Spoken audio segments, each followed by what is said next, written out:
Yo mga du! So eto na tayo no, malamig. Back to normal na tayo. So papakita ko sa inyo yung mga halaman na nilalagay ko sa loob ng bahay kasi nga malamig pa.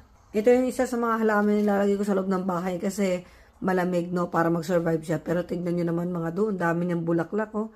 Ito talaga yung mga times na nagbubulaklak ito yung puno ng ating kalamansi, ito yung old na kalamansi sa kanya nung nakarang buwan pa to. So this time is February, last week of February, pero napakarami niyang bulaklak talaga. Oh, grabe. Simula ilalim hanggang taas niya, napakaraming bulaklak. Ito yung unang puno natin. Ipapakita ko sa inyo yung isang puno na nagbulaklak na at ito nag-start na siyang mamunga. Yung iba niyang bunga mga doon. So, ito na yung mga ibang bulaklak na yung iba hindi nag-develop. Pero, meron talagang mga iba din na nag-develop tulad nito. Ayan o.